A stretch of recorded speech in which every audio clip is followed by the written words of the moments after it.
Hello. Hello. Salam and good evening to you, worthy friend. Please, please come closer. Too close, a little too close.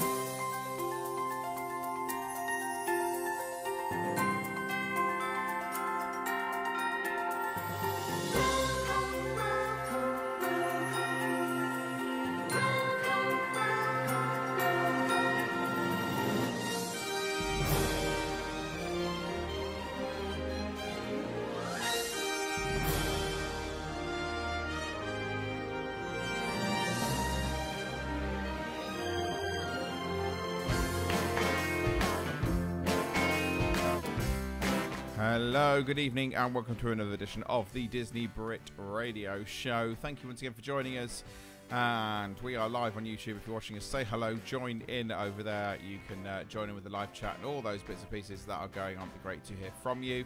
But joining me this evening is our merry band of Disney fans. It's Katie. Good evening, Katie. Good evening. How are you today? I'm good. How are you? Are you there? Have you heard? Oh, I am here. You vanished. Can you not hear me? Yeah, I can hear you. Yeah, I'm good. How have you had a lovely day in the sunshine? Yeah, I've just been relaxing and trying to get over our holiday because it was pretty full on. Yeah, it was a little bit full on, wasn't it? Good evening, Susan. Good evening. How are you? I'm alright, but I mean, this is going to sound a bit yucky for me, but I have had showers since I've been back, but I've still got my Fandaze band on. No, really? She's still trying to live the dream. No, mine came off like as soon as I got back.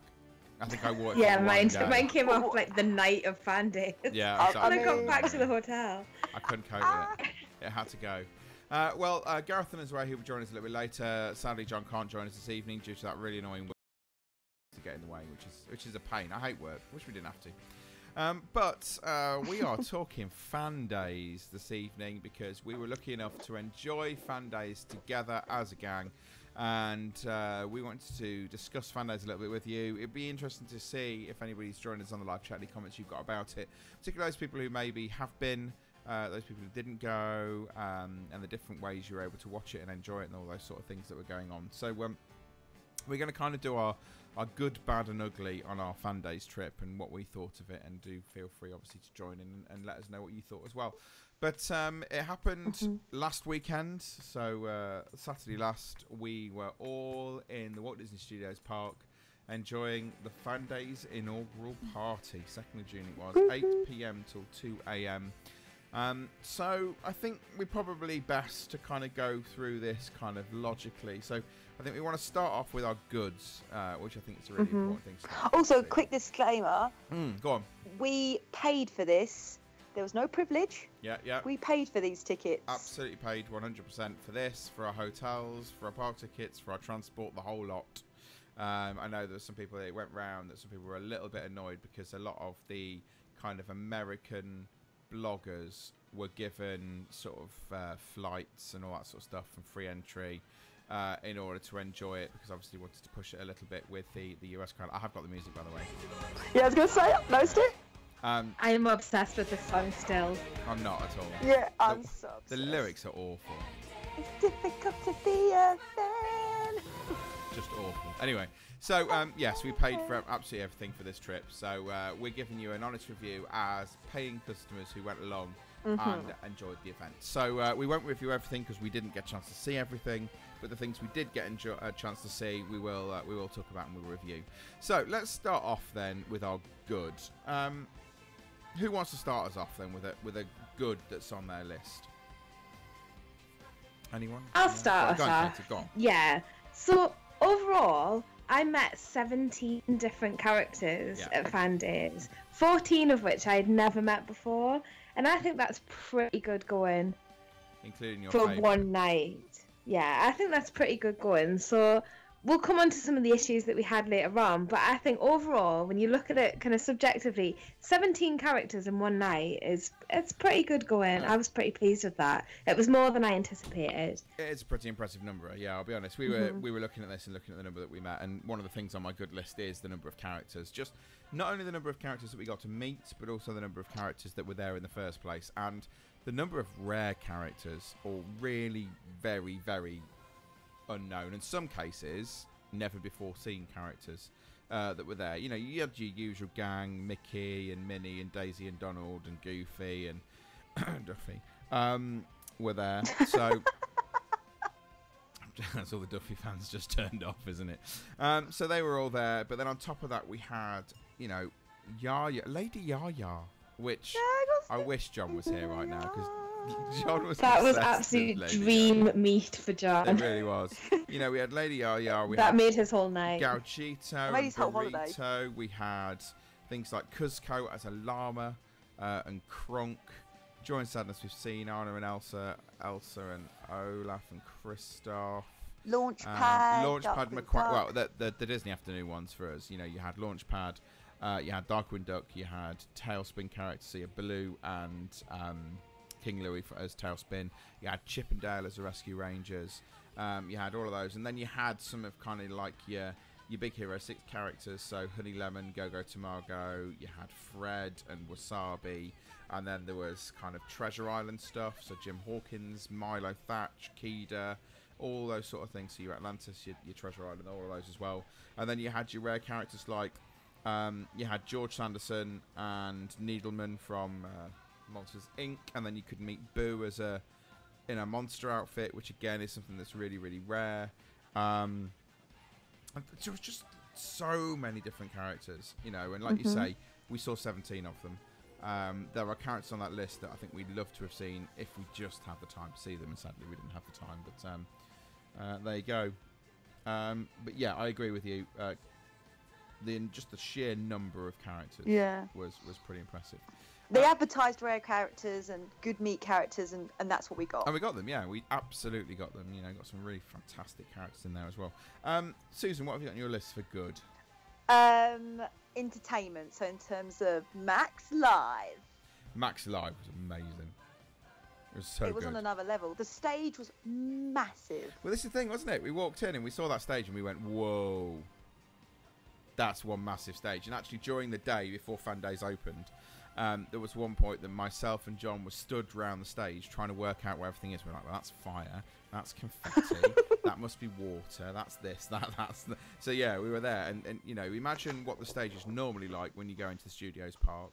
You've got that stage with the area in front to stand and watch. Imagine that, and then they've got two bridges to stage areas further outside, and that kind of gives you the idea of just how big that stage was. What was it about Max Live for you?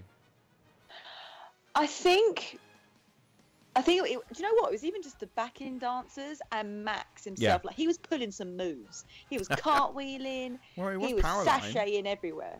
When you're dressed as Powerline, it's what you have to do. Of course. It's totally true. Yeah, it's absolutely true. And of course, John would say the three Caballero section. Yeah. I think the fact that show had such a random mix of characters. Well, this is what we're saying, weren't we? Was so weird, but it just worked. Like, it really, really worked. And it had so many effects. It just had a bit of everything. There was fire, there was projections, there was water, there was bubbles, there was everything. Because we were talking about, we sort of knew that we had the Zootopia characters, and we knew that we were going to have Max on stage. That had already kind of been pre-confirmed before anything else. But then all of a sudden we started getting all these characters that we didn't really have much knowledge about the fact they were appearing. So like you say, we had obviously we had Max and then Goofy, and they were both in their Goofy movie outfits. We then had both Judy Hopps and Nick Wilde on there, which is great. And then all of a sudden, yeah, like you say, the most random collection of characters ever seen in a Disney show. We had Yzma and then Kuzco as a human. And you were like, well, okay, that's cool. We like that. Then we suddenly had Stitch and Angel, and some of the other aliens came out. We were like, what? Where is this going? And then we had the three Caballeros, minus Donald, which suddenly came out. And we were just like, this is... And the scream of delight that came out of John when they came on stage was a highlight of the show for me. He videoed the whole show, so if he ever puts the whole show up, you will probably hear that scream of delight. I think it's on his YouTube Is it on already? Has he already put it on the YouTube channel? He's put it on his YouTube channel. The scream of delight from John at the point when that happened, honestly, you've never heard anything like it in your life. It was hilarious. So we did see the Max Live show. But most of the other shows we sort of missed, didn't we? We didn't get a chance to go to the Oswald Sing Along Challenge. We didn't get to go to Jumbo and Completely's Mission Stitch or Oh My Hortensia. We saw the very end of All My Hortensia, didn't we? We saw Oswald and Hortensia on their floor kind of coming through the park. So we did see them. Yeah, we did. And then we stood for the opening ceremony and saw that as well, which didn't have, to be honest, it was a bit meh. It was great to hear Catherine Powell talk. And her dress was absolutely amazing. Yeah, I love her dress was awesome. for her dress. And that was really, really good to see. But the actual opening ceremony itself was a bit meh. We were expecting, I think, something a bit bigger, and it didn't necessarily happen. A little bit like the opening ceremony had yesterday for the Marvel Summer of Superheroes, which was pretty cool. I was hoping for something along those sort of lines, but it was very formal, which was very bizarre. I think I had more going on my end than when you guys were, because I was in Catherine's sort of end. We'll get to your bit a little bit later on. Oh man. So shows, parades. Yes. The parades. So good. So we had the Dance Your DuckTales parade, and then we have the Farewell Street Party, which came right at the very end of the evening. Let's start off with the DuckTales parade then. I really liked it. That was just so fun. It was. That was one of the most interactive parades I think I've ever seen. High energy as well, wasn't it? Absolutely loved it. John learned the whole dance routine from those dances. Yeah, and of course we got some absolutely brilliant interaction from the characters in that one as well, because we were all dressed as DuckTales characters. As DuckTales, weren't we? So they were like, as soon as they saw that we were bounding as them, they were really kind of like, got a lot of interaction from them. But that was on 3 times that night. That was on at 9, 10, and midnight. We caught the. Did we catch the 10 o'clock? No, we caught the 12. No, we caught them. We definitely did catch the 10 o'clock. No, we didn't. We'll go back to we'll come back to that later. So we caught the half midnight, and that was really good. We enjoyed that, which was cool. Then we had the Farewell Street Party. I was kind of half expecting it just to be the old Stars and Cars parade, and that was pretty much all you were going to get. Now they did utilise the Stars and Cars vehicles, which was really, really good. But they also had a lot of other characters included in it as well. But they all of them, every single one that was in. Yeah. What came into the farewell parade. Pretty much, yeah. So we had the whole. And that was brilliant. It was good. Yeah, it felt like the 25th anniversary. I think by that point as well, I think you got to sort of. It was about 1:15, wasn't it? And we were like, right, the parade is on in 45 minutes. We're gonna have to wait 45 minutes for this parade. This better be good. And then it really was. It's really, it really was, and I think really helped. It kind of negated some of the disappointment that we'd had for other reasons earlier on in the night, because we got to at least see all of those characters, and it certainly, even if we didn't get to meet them. Because at the point when we were going to wait for the farewell parade, I think we weren't necessarily in the best of moods at that particular point due to circumstances that we'll talk about a little bit later. Yeah. But that actually, I think, perked us up and meant that we did leave on quite a high when we left. It really definitely sort of that we had Gareth's kids with us as well, because they got a lot of attraction. Yes, and they did, didn't they? And that meant that we got a lot of interaction with the characters over. We even had John Sanderson come right up to us and gave us a massive, all of us a massive big hug. Yeah, and we obviously didn't get to meet him earlier in the evening, so it was quite cool seeing him there, which was pretty good. So that was good. Okay, so their parade shows. I say we didn't get a chance to see the Oswald Sing Along or the Jumbo and Completely's Mission Stitch. Has anybody had a chance to look at these since we were there? I've watched the All My Hortensia kind of parade show type thing, and that was really good. That was really nice, and the dancers did a really good job. That kind of went through that main kind of Hollywood Boulevard type in the middle of the park. So I think that was really good. I haven't had a chance to watch the others, but I have read really good feedback on them, especially the Stitch show. Okay. I've heard some really good feedback about that, so I think that was good. I was kind of hoping we'd get to one of those, but again, due to circumstances beyond our control, that never happened. Okay, so that's all of our parades, that's all of our shows. I'm going to go... Do you know what? I'm going to put this on here. Just the general atmosphere for the majority of the night. I think we talked a lot about when we were obviously there together as a group, that it was really great to be in a place that, you know, you had so many people together who understood, who got it. And we were all there together, and we didn't care, and we were very silly the whole time we were there. But then when you were in the park, you know, the people who were there, I would say 90% of the people there got it and understood it and were adult Disney fans and really understood, you know, what it was all about. And because of that, it meant that there was a very sort of different atmosphere to it, to what it kind of has on a park day. And, you know, you're looking at people who have spent £80+ for a ticket. So the majority of the people there are kind of dedicated enough to have paid out a small fortune to go to the event. Particularly those who brought sort of family and all that sort of stuff. Feel sorry for Gareth, who's had to take out a second mortgage. But, you know, there was definitely that atmosphere with people that they were genuine, proper Disney fans, and they were there for that very specific reason and really, really enjoyed what was going on. And that was just a really I really liked the atmosphere that was there at the time. Again, bar a few moments, which I know that we will talk about as we go through. Yeah, you've really hit it on the head there, Adam, because people get excited with you, and where I air quote people that are not sort of Disney fans, they don't get your excitement. So as soon as we sort of like finish seeing sort of like either Yaya or Cusco and Kronk, and then someone's like getting really excited, oh my god, he's in his farmer outfit, oh my god. So like, you know, and just seeing other people that weren't even in our group get excited, you just felt sort of vibe and sort of excitement around. Absolutely. Yeah, I agree with that as well. And we met so many lovely people, right? And talked to so many other kind of Disney YouTubers and vloggers and bloggers and fan sites, and everyone was just having a lovely time. Because, I think with the exception of about an hour in the middle. I don't know what you're talking about. And the other thing as well, like you say, you know, there's so many vloggers and bloggers and all that sort of stuff, and you do kind of appreciate that. And I think one of the things that I was quite nice for me and I quite enjoyed was that I know a lot of sort of Disney podcasters now, you know, from going to the events, and know the people who own the Twitters, and I know the people who have their Facebook pages and that sort of stuff. But actually, I've met very few of the kind of younger bloggers and those sort of people.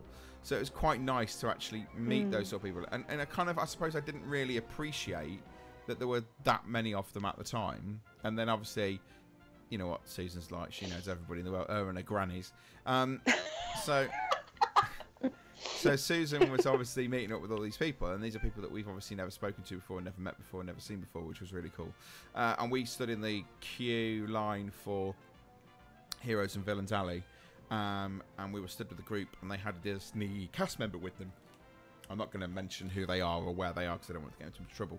But it's really nice actually to talk to them about how they find the parks, talk to them about what their role entails and all that sort of stuff as well, which was really cool. That was lovely. And that's something you just don't normally get the opportunity to do. So it was quite nice to do that and do it in a kind of non-prejudicial or kind of derogatory or kind of inquisitive or investigatory way. It was just genuinely having a chat with them about what they do and all that sort of stuff, which was really, really cool. And also making them jealous about the fact they can't eat good.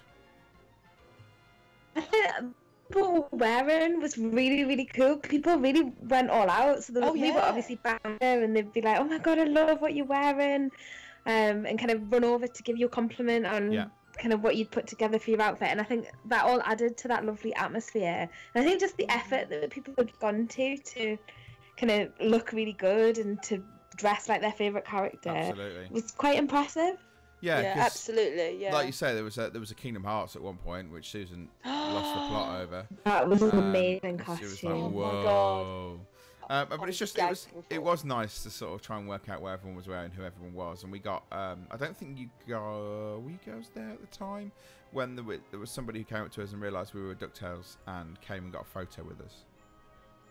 I don't think Susan was with us. I think. Was that not with you? Were Katie. Was doing the pin dash? Yeah, it was while we were waiting for the opening ceremony. She realised we were dressed as DuckTales characters. Dash, Oh, yes, I was there. And it's things like that. And it's just people just recognising that and seeing that, which is really cool. That is so good, because this is the first time I've Disney bounded, so it's really given me the confidence to maybe do it again. Because Disney bounded is becoming a bit of a popular thing. It is. And particularly with regards to like when we did the Tower of Terror stuff as well during the day, the number of people who saw us in the Tower of Terror stuff and wanted photos with us, and then we ended up with photos with like random people thinking we were actually we did become an attraction in of ourselves. And can I just say, and I've got to put this out here now, I know we're talking about goods of Fandaze, but we cannot go past this podcast and past this point without mentioning Flora at the Tower of Terror. Honestly. And Jordan. And Jordan as well. Big shout out for Flora and Jordan. Absolute babes, the pair of them. We rode Tower of Terror several times with Flora as our bellhop. Honestly, she's hilarious. You've never seen anything like it in your life. You know, Katie had told us she was funny, and we were like, okay, yeah, that's fine, that's cool. We'll come along. We'll see what she's like. We'll all bound as bellhops and this sort of stuff. But genuinely, she's hilarious. You know, you talk about bellhops that are supposed to be serious and scary and this sort of stuff. Flora's totally the opposite. She's the most sassy bellhop you've ever met in your life. Oh yeah, she's sassy. It was just hilarious. And the thing is, she's just my favourite. We had people. I love her so much. In our lift who weren't with us and didn't realise, you know, that this wasn't normal, and they had a time of their lives, you know, with what she was doing, which was absolutely amazing. But if you go to Tower of Terror and Flora's working, you have to ask to be in Flora's lift, because she's going to become some sort of Disney celebrity by herself. Oh, 100%. 100%. You know, forget rare characters at Fandaze. Just do a queue for Flora. Be the longest one of the night, I tell you. I'd queue for her. I would definitely queue for her. 100%. So yeah, Flora's hilarious, but also Jordan as well. Obviously, we rode the ride. Well, we say we rode with Jordan. We queued with Jordan, and then Jordan didn't ride, and then Jordan and Flora did this double act. They gave us some cheerleading spirit. Proper team spirit, isn't it? So we had Jordan and Flora doing all the spiel for the beginning of Tower of Terror, which was hilarious. So we have to mention them, absolutely. Yeah, massive thank you to both of them, because I think they really made our day on that day. Yeah, they really did. And we got loads of photographs taken with them, and Flora came and posed with us when we were in our Tower of Terror band. Yeah, and they just really went out of their way to make that a really fun and exciting experience for us. So big thank you, guys. So that's good news. So thank you very much. Okay, so any more good people?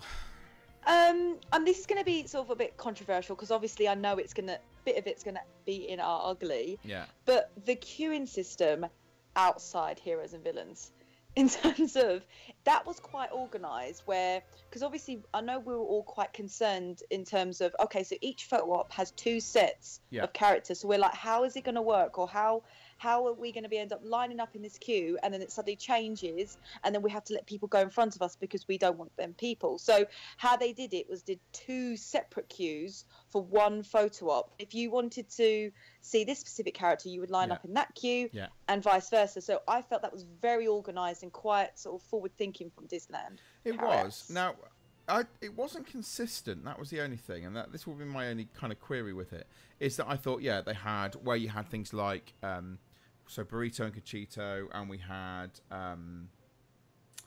Lady Yaya and all those sort of things. It worked brilliantly, and then because then you had one area that had Cuzco and Kronk, and that swapped out for Eleanor of Avalor, which I'll be honest is the weirdest pairing ever. But then you got over to Toon Studios area, where you had Darkwing Duck and Launchpad McQuack swapping out for Goofy and Max. But there was just 1 queue.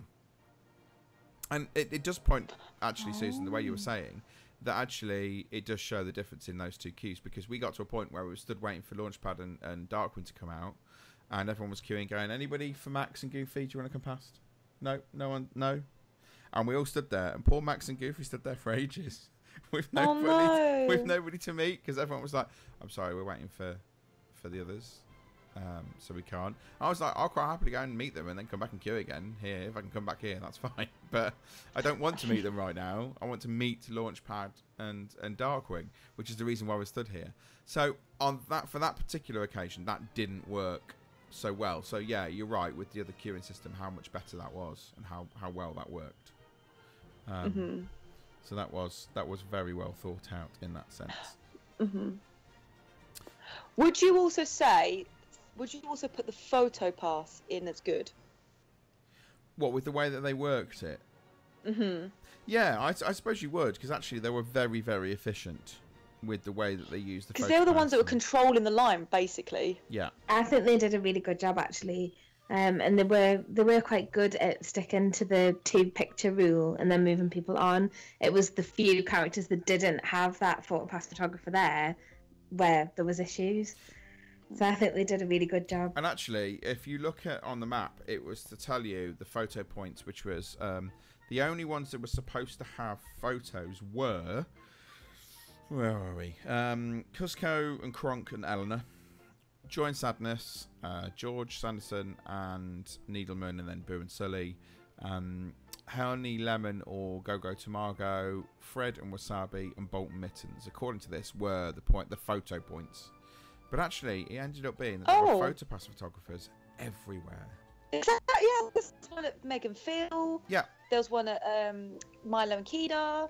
Because it basically said here that photo point, while meeting their fans, the Disney characters will spare some time to strike a pose just for you at the designated picture spot zone. So we kind of understood that maybe that was where the photopass people were, but then they ended up being at all of them almost. So I wonder whether that was that a last minute change, I don't know, or whether was it the fact that they had a particular background to stand against. I don't know whether it was or not. I'm not entirely sure, but we ended up with fastpass photographers everywhere, so that was a really, really good point. Any more goods that we've got on the list? I think all of mine have been covered. Let's have a look. Yes. I've covered all of my goods. I think all of mine from the actual event have been covered, yeah. Yeah, so that's all of mine from the actual event. Just the only thing I would say now is that how quickly time flew. Bearing in mind we were there from 8 p.m. to 2 a.m. We were there 6 hours. It didn't feel like 6 hours in the slightest. Oh, yeah. 100%. No, not at all. It really did fly by. Okay, so we've done the good. Loads of good there, which is great. So let's go on to our bads then, shall we? Mm-hmm. Who wants to start? I'm going to start. Okay. I couldn't decide whether to put this in the bad or the ugly. And that is the Disney Fandaze inaugural cupcake. I knew you were going to say right. That. So I got to a point late in the evening where I was starving. I had to eat something. So we went over to get some food. And there were the inaugural cupcake was there, which is fantastic. Love the inaugural cupcake. Give that a go. Absolutely. And then it became quite apparent that the inaugural cupcake was basically a sponge cupcake with a bit of icing stuck on the top with a character on it. And the thing and is, how much was this inaugural this cupcake? was €5.99, right? So it was really expensive. And the worst bit is the Marie that I got on top of it from the Aristocats. Her face was sort of bluish, and her body was completely black. And I was like, what is this? Honestly, what is going on? How did you describe it? How did you say who made it? And like I said, what did they do? Basically, the way I described it was, it looked like that they'd given the cakes to the children in the Lost and Found area of Disneyland Park and told them to make it ready for the inaugural. It was bad. So it was bad. They were bad, but also equally, that Marie was ugly. So I decided so I put it in bad, even though it could probably fit in ugly as well. I think Gareth's here. Good evening, Gareth. Good evening. I'm just in time for the bad, aren't I? No, well, we're just wondering whether you've got any goods. We've kind of been through the number of characters, the atmospheres, the shows and parades. We've talked about the PhotoPass, the queuing systems that worked on the whole really, really well. Is there anything else kind of you've missed out on? No, I was listening along, but the only thing I'd add is the amount of people that seem to have come from absolutely miles and miles and miles away to go. So when we queued for Chip and Dale, there were a couple there that had come all the way from Florida because they wanted to meet King Louie and Baloo in their tailspin outfits. And that's the only reason they came, wasn't it? That's literally the only thing they came for. They were letting people pass through to go and meet Chip and Dale because that's all they wanted to do. That's what's so good about it. That is what's so good about Disney fans. When they commit to something, they commit. Absolutely. That is a good effort. But this is the problem with it. It's also a good thing and a downfall. Yeah, it is a downfall because you talk about absolutely commit. We watched the Marvel Summer of Superheroes opening ceremony and stuff yesterday, and all of us were like, "No, we're not going back to Disney for a while now. No, it's not happening. We haven't. No. And then we're watching it, going, "We could just sneak a day trip in, just to go to the Marvel stuff. So maybe just go fly out in the morning, and fly back in the evening. That'd be cheap. I could just do that, couldn't I? That'd be really good." So we immediately went from nope, we're not going again to well, but we could just try this. So you're absolutely right, Susan. It does bring out the worst. But it was amazing, the amount of people that there were there. There were people from Japan who had brought bags full of Duffies. And I mean bags full, we saw one couple who'd brought this bag that had probably got 15 or so Duffies in it. And you're like, whoa, that's just mad. Because obviously we don't really have the same sort of fan level for Duffy over here. But just to see that was immense. So yes, that's one thing we did miss. Yeah, definitely blew your mind, Adam. Definitely blew your mind. Yeah. Have you talked about some of the awesome bounding? We have talked about bounding, some of the amazing. Did you talk about the couple from the elderly couple from California that came as Tweedledee and Tweedledum? No, we didn't. Because we didn't. They were pretty awesome. It was cool. That was. Did we find out who that is in that sort of bridal dress? Oh no, that couple. She was in a bridal dress and he was in a. No, I don't think we ever found out what they were. Anyway, I think she might have just been dressed up. I think they just dressed up. Rather than as I think you might be right. So anyway, inaugural cupcake is in my bad. Yeah, $5.99. It was the time. The thing is, bearing in mind it was nearly €6. Me and Gwen went, well, should we just get one and share it? Yeah, let's get one and share it. And genuinely, you sneezed and it was gone. It was that small. It was just the most disappointing cupcake in the world. Sorry. Oh, you're all breaking up. No! You're all breaking up. I can't hear you all. Oh, sorry. Oh, there you go. You're back. Sorry, what were you saying? I was saying, did you see the other cupcake, the Oswald? No. I mean, that was much more impressive, but there was a guy in front of us at one of the trucks asked what they had in terms of special cakes. Right. The guy pulled out a tray of those. Yeah, you're right. So do you think the Oswald one was actually the inaugural cupcake and then they ran out?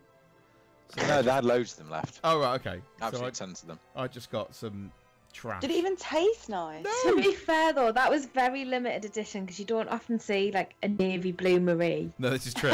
Navy blue Marie with a black body, in fairness. Should have eBayed that. What I don't understand is they had quite a lot of special offerings out for the Marvel stuff now and for the Pirates and Princesses just for the normal days. So I thought for this they would have gone a bit more all out. Yeah. Rather than there's a couple of cupcakes that aren't as good as ones you can get regularly. I don't know because it's literally just one night. They're like, oh, it's literally only one night. Let's see what we can just put together. Yeah. Where Pirates and Princesses is like a whole. But they put together Max Live for one night. Come on. This is true. They ran out of ideas. It's fairly true. Ran out of budget. Okay, anybody else? What we got on our bad list? I think we're probably all going to have pretty much the same thing, but go on. What you got? Depends what category it's falling into. Well, go on. Well, we're on bad rather than ugly, so go on, what you got? We're classing heroes and villains as bad. No.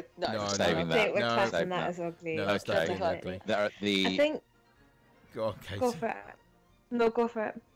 I was going to say the hour in the middle. So the 90-minute break in the middle. It was 90 minutes. That was sorry, it ended up being an hour for us because of half an hour we spent in the pondering. Anyway. Yeah. Oh man. So Katie, do you want to sort of explain a little bit about this break thing that happened? So it was all a little bit weird, wasn't it? So we had the program, and there was, all the character meet and greets from the beginning of the night, and we all kind of stopped at a certain time, and then all went in for an hour and a half. I can't remember what time was that break at. I can't remember what time it was at. Around about 10 to 11:30. 10 to 11:30. So there was this weird kind of gap in the middle where you couldn't go and meet any characters because they'd all gone in, but there wasn't any of the shows kind of starting. They'd all kind of finished. The next one wasn't for a little while. So there was this kind of weird lull in the middle where we just weren't really sure what to do with ourselves, were we? And the thing is, it was the same with everyone, we wasn't it? We speculated beforehand, weren't we, about what's this gap going to be? They must be wheeling out something amazing. And there was nothing. And there was genuinely nothing. And the problem, so the only thing really that ran, I was trying to look through the program to see, is there, you know, something we've missed, and we've gone, oh, can't believe we missed that. How ridiculous. And I was looking through the program trying to work it out. The only thing we could have seen was at 11 o'clock was Oh My Hortensia was on, which I suppose we could have gone and watched that. And that was literally all there was at that particular moment. And all the parades, the lot had all completely finished. Now, I do understand probably why they've done it. I get it. It's because there needs to be some sort of working rules with regards to friends of the characters needing to have time for this, that, and the other, etc. And that's absolutely fine. I don't have a problem with that. But what you found was, there was absolutely nothing in that middle. And the problem was, the Oh My Hortensia didn't start until 11. And by that point, everybody had ended up going and sitting in queues ready to see characters again. Because they knew at 11:30 it was all going to open up. So nobody went to see that. And it was this surreal moment at 10 o'clock when everyone was stood around going, what do we do? And I mean, not just us. Like to that point, being quite kind of like go. Yeah. You were jumping from one thing to the next thing to the next thing. And then it was just this sudden weird, oh, okay, we don't need to do anything for an hour now. The whole park just stopped. What I should have done, in hindsight, and having watched some of the live stream, is I should have gone and walked into the Blockbuster Cafe, got the two idiots who were doing the presentation off, and sat down for an hour and a half and had a chat to everybody. Because let's be honest, without any preparation whatsoever, I could have sat down and not called Donald Daffy Duck. So, you know, it's just there was this really weird lull in the middle, which was just I don't understand. Why? Which I think we were quite tired, so I think we enjoyed kind of a little bit of a break. And I think like we went and had a little sit down and got a drink, and like we kind of needed to do that, but it was just this weird kind of what now? But and then when we could have gone without it. When that came to an end, it was suddenly go again. And I think one of the issues that we had with that is that we found right at the very beginning of the night, obviously the park opened, and at 8:10, the queues opened to meet all the characters. So everyone rushed to go and queue for all of these characters, and it meant that every character had a massive queue going on. And then as the time sort of went on from 8:10 onwards, you got to sort of 9 o'clock-ish, just after 9 o'clock, and the queues had started to sort of spread themselves out a little bit, and you could queue for a shorter period of time for these characters, and it meant you could nip in and go and see this character within 5 minutes and this character within 5 minutes, and that was all fine. But then all of a sudden at 10 o'clock, it's like the whole evening resets itself, because at 11 everyone went, oh, we better go and queue for characters again. And everyone went and got in queues for characters, and it's like at 11:30 the whole night started again, where all the massive queues built up and there were people waiting in massive lines for characters to come out. Whereas if we hadn't have had that hour and a half break in the middle, we'd never have had that build up of queues again, which meant things would have just kept ticking over. So I'm kind of really intrigued as to why. You know, I'm sure there's a very valid reason as to why it happened. Because I wouldn't know how they would fix that. Well, yeah, exactly. I don't know how they would fix it. I don't know how they would fix it either, or what they would do about it. Well, I think what you do is you maybe take a few of the character meets out, and then have fewer going on at one time, but have them all have it constant. Yeah, possibly. I don't know, but I just found I found that a really sort of bad decision to make, which is fine. Okay. I want to talk a little bit about those queues as well, which are on my list.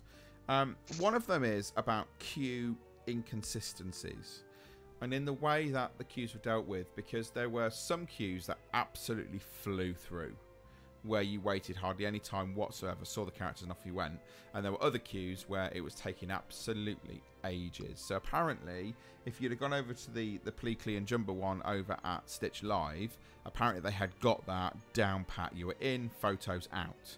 And some of the others we visited had that exact same thing, whereas there were some places that were taking so long to get people through. The queues were absolutely huge. You had people like, I think Cusco and Kronk, for example, we were quite lucky because we were near the front, but there were people waiting a long how did we get to the front? How do we get to the front? Because we're geniuses. But there were people who were waiting and waiting and waiting because they were actually taking a long time. And we were looking at, because they'd said that it was 1 photo pass photo and 2 personal photos. And actually, when we looked through a lot of our cameras and looked at our photos, we had quite a few personal photos that had been taken by cast members. And I think that if there's that rule, they need to stick quite rigidly to that with regards to it.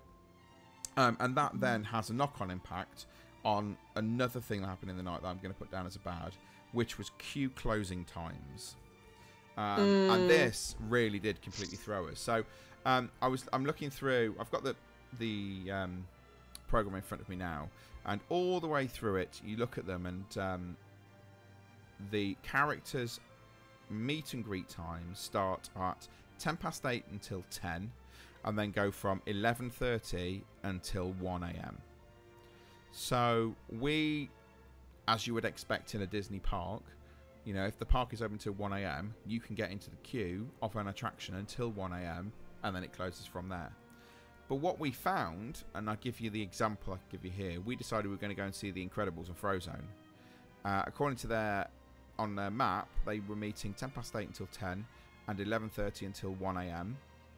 We went to The Incredibles at 12:20, 40 minutes before closing time, and we were told that the queue was shut because there were no people that were waiting. We were like, hang on a second. So what is the actual queue closing time? And then that got to a point where we were like, well, what do we do here? Where do we go? If we start traipsing around the park to go and see characters, is their queue actually going to be open, or is it not? And are we going to waste our trip if we go over there? And I just say I put that down on my bad because it was just this bizarre thing. If it's not open till 1, close it early. If it is open till 1, keep it open till 1. And just get people through quicker rather than wasting the time that might be by taking too many photos. So as soon as that time happens, they're gone. Yeah, you know, as soon as that time is done, that time is done. You know, it just seems weird that we end up with this weird thing where for 30 to 40 minutes before the characters officially close, no one's got anything to do. No, and everyone was, and at that point, the hour where the characters are away. Yeah, and at 12:20, we were then like, right, well, we've got an hour and 40 minutes until the farewell show. So where do we go from here? What happens here? So I think that's something that needs to be considered for next time about how they go about arranging that and altering that to make sure that it works, rather than the way that it did. You know, we did get the chance to meet Clarence and Horace. Horse Collar, because their queue was short, so we got in to see those, and there was a couple of others around. But on the whole, it did completely throw us because we were like, well, where do we go now? What time are they actually going to leave, and what time are they not going to leave? We don't know. I think they were guessing, sort of second guessing. Okay, this line's actually quite big. Let's stop it. Let's stop it now. So we went to sort of Clara and Horace's. We were straight in. Yeah. But Meg and Phil shut that line quickly. Yes, absolutely. Bad. Some other people. What have you got? For me, it was for the sort of spontaneous character walk arounds, and specifically the rare character walkabouts. It's because Phineas and Ferb, there was hardly, it was quite quickly in, get your photo out. Yeah, done. But Roger Rabbit, on the other hand, well, I feel sorry for the cast members, if I'm honest, who had to do Roger Rabbit and Eddie Valiant. It's just because. We approached Roger Rabbit when there was no one there. That's right. And suddenly, everyone clocked him, and then it was a free for all, just as you know, Disneyland Paris with characters are like. And the thing is, these poor characters, they were there, obviously, doing their meet and greet, and they were getting pushed backwards and backwards and backwards, and then all of a sudden they have to try and move to the side so they can get out of the way, and then people would follow them, and we decided in the end, forget it, it's not happening. And we saw Roger Rabbit and Eddie Valiant again later in the evening, and they'd actually been cornered against the shop windows on Hollywood Boulevard by a load of people who wanted photos. Because, you know, and I was just looking at it going, this is ridiculous. People following them? Yeah. They literally were following them, and every time they tried to move, they followed them, and they almost penned these two characters in, and were refusing to go anywhere until they sort of got these photos, and it was insane. Now, like you say, Susan, with Phineas and Ferb, it's quite quick, short. They're sort of characters not everybody's going to be interested in. When you got ahead and did this because when we've been around. Oh dear. She's out just times throughout the day, and it still happens. Yeah. And it doesn't. Yeah, it happens during normal park days. So when you've got an event that's happening where it is specifically for characters, and you put a big character out like that, it is sort of a recipe for disaster a little bit, really. Which is it is possible to control it though, because absolutely not at Fandaze, but later on in the holiday we met Mary Poppins in the main park, and it was a pop-up surprise character meet and greet that just kind of happened. It wasn't planned, and the way that they handled that was completely different. And the way they handled that was Mary told everyone to stand in a semicircle around her, and she came and picked people from the crowd. So there was no pushing and shoving. It was all very civilized, and there's absolutely no reason why they couldn't have done the same thing, especially when they've got a face character like Eddie Valiant there. All he needed to do was stand his ground, get people to stand around him in a circle, and he picked people out of the crowd to come and get their photo taken. Absolutely. And it would have just calmed the situation down a little bit, I think. Yeah, I think you're right. But it was a shame that happened. Because I tell you what, if we didn't have that, if we didn't even see Roger Rabbit there at all, we didn't even look at him, and we would have made the heroes and villains like yes. Yeah, we would have done, absolutely. Okay, any other bads on people's lists? What have we got going on? We're having real connection issues this evening, which is unfortunate, because obviously we want to talk about the show as much as we can. While there's connection stuff, we're trying to sort it out. I want to talk a little bit about early merch. We got a tweet that came across that we discovered that Fandaze merchandise was suddenly on sale the morning before the event. So on the Friday morning, they'd started selling merchandise in the parks. And there was a scrum for it over at the studios, and apparently it was out, and then suddenly management decided it wasn't going to be out, it's going to go away, and they replaced it with a Marvel display, which is really great. But they still had some stuff in Flora's over in the Disneyland Park, and we headed over there, and there was some stuff, and it was there, so we picked it up early. But it did mean that a lot of the really exclusive merchandise at the Fandaze event had sold out pretty much from the beginning of the event. It is already sold out before the actual event. And the hats as well, the baseball caps didn't last particularly long. The t-shirts were pretty much the only thing that wasn't on sale before the event itself. That and obviously the pins, which we'll come to. But I just thought early merch-wise... Didn't they have the t-shirts out originally? They originally, right at the very, very beginning, they had the t-shirts out, but they were out for a very short period of time before they disappeared in. So they were there and then they weren't there. So, you know, it was a real shame to see all of that stuff sort of out and on sale, especially when they sold it as exclusive merchandise for a Fandaze event, and then it turns out that it wasn't. You know, I don't begrudge them selling some of the stuff after the event, but it was the fact that it was on sale before the event, and there were people who wouldn't no sort of limit. When we got our ears, Katie, there was a girl in front of us that had 5. Yeah, 5 pairs of ears, wasn't it? That was crazy. Which was a shame. And then, kind of linked to that, the shops were supposed to... Sorry, hello Katie, are you there? On top of the fact that to go and get the t-shirts for us while we went off and got the pins, and according to Map, it was supposed to open at 8 PM, the shops, and at 8:30 the shops still weren't open, and it meant that Gwen ended up missing some of the meet and greet she was hoping to. Any other bads, people? I've got one. Go on. So, back in March, the Disneyland Paris, whether or not they could use the pass event, information that was handed out to everyone was, you can use this pass. So people that don't pass, it's not, sort of. So he's talking about the